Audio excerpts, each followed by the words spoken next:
تو اللہ نے ہمیں کتاب دی اور پیغمبر اسلام نے ہمیں کتاب کے ساتھ اپنی عبرت اور اہل بیت دی. اور پھر اب میں موضوع کی طرف نہیں جاؤں گا، طویل موضوع ہے اور اشروں کا موضوع ہے، لیکن میں مختصراً کیونکہ جتنا ٹائم ہے اس میں ایک دو پیغام آپ کو دینا چاہتا ہوں. اب پیغمبر نے فرمایا مثل اہل بیتی کا مثل سفینۃ نوح من رکبها نجا ومن تخلف عنها غرق وهلك. پیغمبر نے اس حدیث میں فرمایا کہ میرے اہل بیت کی مثال کشتی نوح جیسی ہے. توجہ میری طرف رکھیے، تو 4 منٹ میرے پاس ہے جو میں آپ تک پیغام پہنچانا چاہ رہا ہوں. پیغمبر نے اس حدیث میں فرمایا کہ میرے اہل بیت کی مثال کشتی نوح کی طرح ہے. من رکبہا نجا، جو اس کشتی میں سوار ہو گیا وہ نجات پا گیا، جو اس کشتی سے رہ گیا، جو سوار نہ ہوا وہ غرق بھی ہوا اور ہلاک بھی ہوا. 2 جملے پیغمبر نے فرمائے، ایک غرق ہوا یعنی ڈوبا، اور پھر کہا ہلاک ہوا. پیغمبر جانتے ہیں کبھی کبھی انسان پانی میں ڈوبتا ہے لیکن بچ جاتا ہے، کبھی کبھی پانی میں انسان ڈوبتا ہے لیکن وہ بچ جاتا ہے یا اسے بچا لیا جاتا ہے. لیکن پیغمبر فرماتے ہیں کہ اہل بیت کی کشتی وہ ہے کہ جس میں وہ اگر سوار نہ ہوا تو وہ ڈوبے گا بھی اور ہلاک بھی ہوگا، اسے کوئی نجات کا راستہ سوائے کشتی کے نہیں ملے گا. تو اب اللہ کے نبی نے اپنی اہل بیت کو کشتی نوح کے ساتھ مثال کیوں دی؟ ایک ہی نکتہ جو آپ کی خدمت میں عرض کر کے میں منبر چھوڑوں گا، زیادہ ٹائم نہیں لوں گا. اب پیغمبر نے فرمایا کہ میرے اہل بیت کی مثال کشتی نوح کی مثال ہے. بھائی اس لیے کہ جب حضرت نوح علیہ السلام نے یہ دعا مانگی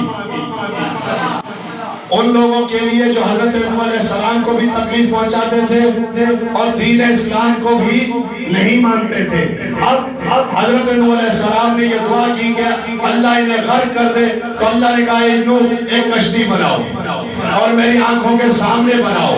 اب کشتی بنی. اب تمام لوگ جو کشتی میں سوار ہوئے وہ نجات پا گئے، جو کشتی میں سوار نہ ہوئے وہ ہلاک ہو گئے. یعنی اس وقت کے لوگوں کے لیے ذریعہ نجات فقط نوح کی کشتی تھی. ان لوگوں کے لیے ذریعہ نجات فقط نوح کی کشتی تھی. اگر جو کشتی میں سوار ہوا وہ نجات پا گیا، جو حضرت نوح علیہ السلام کی کشتی کی مخالفت کرے، جو اس کشتی میں سوار نہ ہو وہ ڈوبا بھی ہلاک بھی ہوا. اللہ یہی تو بیان کر رہا ہے کہ حضرت نوح علیہ السلام کی کشتی میں اگر غیر بھی سوار ہو تو نجات پا جاتے ہیں. اگر اپنے گھر کے، اگر اپنی بیوی، اپنا بیٹا اگر کشتی کی مخالفت کرے تو وہ ڈوب جاتے ہیں، ہلاک ہو جاتے ہیں. یہی تو پیغمبر فرما رہے ہیں کہ میرے اہل بیت کی مثال کشتی نوح جیسی ہے، پر جو اس کشتی میں سوار ہوا وہ نجات پا جائے گا، جو اس کشتی سے رہ گیا وہ ہلاک ہو جائے گا. جس طرح حضرت نوح علیہ السلام کی بیوی، نوح کا بیٹا کنان اگر کشتی کی مخالفت کرے تو انہیں حضرت نوح کی رشتہ داری فائدہ نہیں دیتی.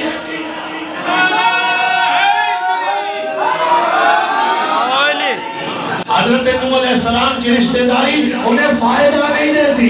اسی لیے پیغمبر نے دیکھا کہ کچھ لوگ ایسے بھی ہوں گے جو میری رشتہ داری کا فائدہ اٹھانے کی کوشش کریں گے. کوئی کہے گا ہم سسر ہیں، کوئی کہے گا ہم سالے ہیں، کسی نے کہا ہم نے بیٹی دے دی. ہو سکتا ہے رسول ہماری نجات کا ذریعہ بنے، لیکن اللہ کے نبی نے اپنی اہل بیت کی مثال کشتی نوح جیسی دی. کہا کہ میرے اہل بیت کی مثال کشتی نوح جیسی ہے. اگر نوح نبی کی اہل، ان کی اولاد، ان کی بیوی اگر حضرت نوح علیہ السلام کی بنائی ہوئی کشتی میں سوار نہ ہو تو وہ غرق ہو جاتے ہیں. اگر آخری نبی اگر اس کے لیے بھی کوئی یہ تصور کرے کہ پیغمبر اسلام ہمیں بچائیں گے، ہمیں نجات دیں گے، پیغمبر بری و ذمہ ہو گئے، کہا کہ نجات میں تو دوں گا لیکن یہ میرے اہل بیت جو مثل کشتی نوح ہے، اگر تم ان سے محبت رکھتے ہو تو پھر نجات پا جاؤ گے. جس طرح انہوں نے نوح کی کشتی کو نہیں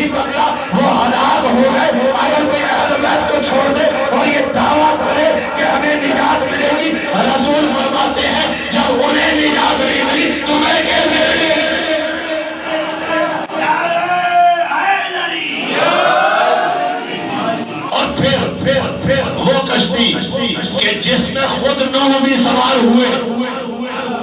ایک بہت بڑے نقطے کی طرف توجہ دلانا چاہتا ہوں. نوح علیہ السلام نبی ہے لیکن ان کی نجات بھی کشتی کے ذریعے ہے. کیا ایسا ہوا کہ کشتی سے باہر نوح علیہ السلام کشتی کو لے کر چلے ہو؟ نہیں، وہ بھی کشتی میں سوار ہے. جب ایک نبی جس کی نجات کشتی کے بغیر نہیں ہو سکتی پھر دوسروں کی کیسے ہوگی؟ تو یہ وہ اہل بیت ہیں جن کے لیے پیغمبر نے فرمایا کہ ان کی مثال کشتی نوح کی مثال ہے. ان کے ساتھ مودت رکھو، ان کے ساتھ تمسک رکھو، ہرگز گمراہ نہ ہوں گے حتیٰ کہ حوض کوثر تک تم پہنچ جاؤ گے.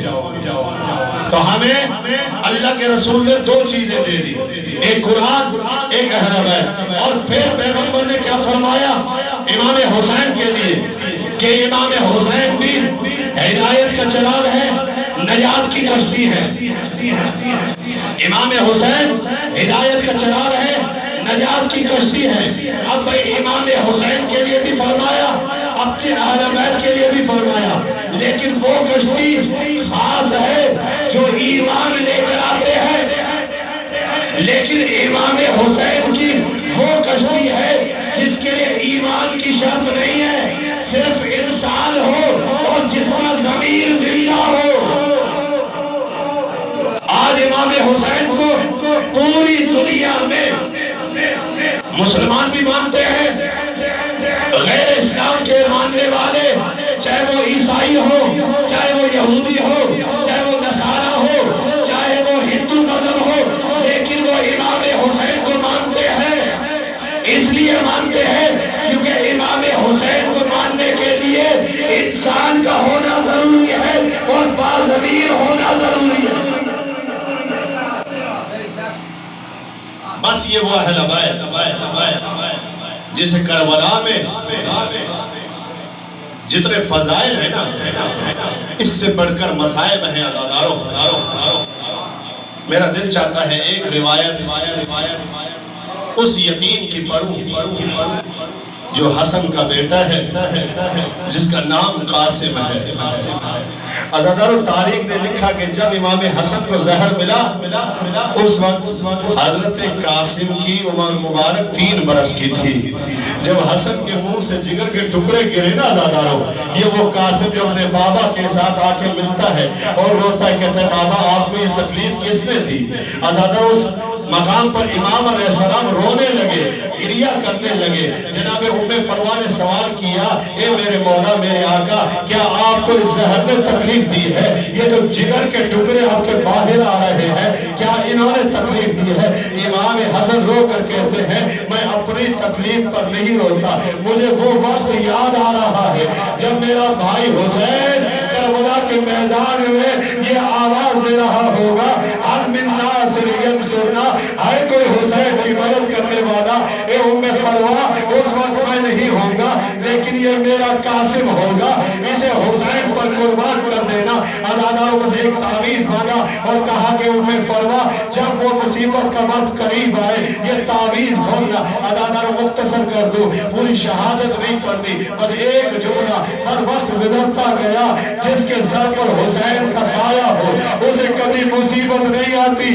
عزاداروں قاسم پر کوئی تکلیف نہیں آئی، کوئی مصیبت نہیں آئی. لیکن جب یہ قافلہ 28 رجب کو چلا، 3 شعبان مکہ پہنچا اور 2 محرم کربلا پہنچا، دن گزرتے گئے. جب عاشور کی رات آئی، جناب ام فروا نے قاسم سے کہا، قاسم بیٹا، کیا سب مائیں اپنے بیٹوں کو قربان کرے گی؟ تو حسن کا لال ہے، میں سید زادی نہیں ہوں. کل ایسی جنگ کرنا کہ دنیا یاد رکھے. عزادار قاسم نے ایک جملہ کہا، اماں میں ایسی جنگ کروں گا، میں ایسی قربانی دوں گا، میں چاچے کو تکلیف نہیں دوں گا. چچا سب کے جنازے لے کر آئیں گے لیکن میرا کوئی جنازہ نہیں آئے گا. عزادار آخری جملہ جب قاسم گئے اور جب کہا اے چچا جان میرا آخری سلام ہو، اور جب امام حسین قاسم کے ٹکڑے لے کر ابا کے دامن خیمے کی طرف آئے، اسی ام فروا نے پوچھا اے میرے مولا آقا کیا میری قربانی قبول ہو گئی؟ حسین رو کر کہتے ہیں اے بھائی اماں میں سب کے جنازے